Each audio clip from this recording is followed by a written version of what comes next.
एक महिला नवजात शिशु के साथ 3 दिन और 3 रात समुद्र में तैरती रही और उनका एकमात्र आश्रय यह डूबता हुआ कंटेनर था। उसने बच्चे की नैपी को समुद्र में फेंक दिया, जिससे कुछ मछलियां जल्दी ही आकर्षित हो गईं। लेकिन रात के बाद यहाँ आओ, उसने जल्दी से एक साधारण मछली पकड़ने का उपकरण बनाया। लेकिन मछली पकड़ना उतना आसान नहीं था जितना उसने सोचा था। जब वह निराश हो रही थी, अचानक उसने ऊपर एक यात्री विमान देखा। उत्साहित होकर वह जल्दी से कंटेनर में वापस गई और एक कांच का टुकड़ा ढूंढा। लेकिन जब वह लौटी तो दुर्भाग्यवश उसकी जांघ कट गई।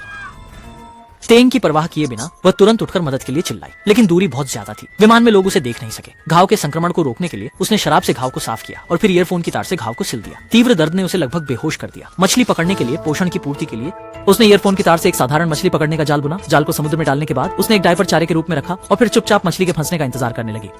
कुछ मिनटों के इंतजार के बाद सच में एक मछली जाल में फंस गई। आखिरकार उसने एक भरपेट भोजन किया। समय बीतता गया। उसने काफी राशन जमा कर लिया था। जल्द से जल्द खतरे से बाहर निकलने के लिए उसने सैकड़ों मदद की पुकार वाले कागज लिखे और उन्हें प्लास्टिक के डिब्बों में डाल दिया। फिर उसने सभी डिब्बों को समुद्र में फेंक दिया, उम्मीद करते हुए कि जल्द ही कोई उन्हें ढूंढ लेगा। उसे समय समय पर पाइप से पानी बाहर निकालना पड़ता था, नहीं तो अगर पानी भर जाता तो वे समुद्र में डूब जाते। बच्चे के ठंड लगने की चिंता में उसने थर्मस में शराब डाली और आग जलाकर बच्चे को गर्मी दी। मोबाइल स्क्रीन खराब होने के कारण वह अनलॉक नहीं कर पाई। उसे अपने पति के फोन का इंतजार करना पड़ा। लेकिन उस रात पति ने अचानक बुरी खबर दी कि उसे गोली लगी है और वह गंभीर स्थिति में है। शायद वह महिला को बचाने नहीं आ पाएगा।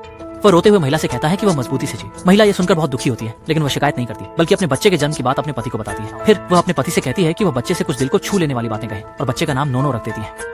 फिर फोन की बैटरी खत्म हो गई और दोनों का संपर्क पूरी तरह से टूट गया। कुछ दिनों बाद पानी का स्तर पहले से ही सबसे ऊंचे स्थान पर पहुंच गया था। उसे पहले से सबसे बुरे की तैयारी करनी पड़ी। उसने लकड़ी के तख्ते और प्लास्टिक के डिब्बे से एक छोटा बेड़ा बनाया, ताकि अगर कंटेनर समुद्र में डूब जाए तो वे कुछ समय तक बेड़े के सहारे तैर सकें। कुछ समय बाद एक समुद्री पक्षी की उपस्थिति ने उसे आशा दिखाई, क्योंकि जहाँ भी समुद्री पक्षी होते हैं वहाँ से जमीन ज्यादा दूर नहीं होती।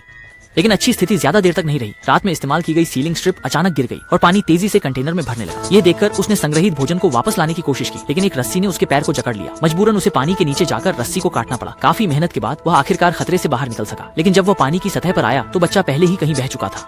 वह समुद्र में जोर से चिल्लाया, लेकिन उसने नहीं सोचा था कि एक व्हेल उसे देखने आ जाएगी। व्हेल ने जानबूझकर पानी को बच्चे पर छिड़क दिया। बच्चा डर गया और जोर से रोने लगा। महिला ने भी इस वजह से बच्चे की स्थिति का पता लगा लिया। वह तेजी से तैरकर वहां पहुंचा। अच्छी बात यह थी कि बच्चा सुरक्षित था और यह देखकर व्हेल भी वहां से चली गई।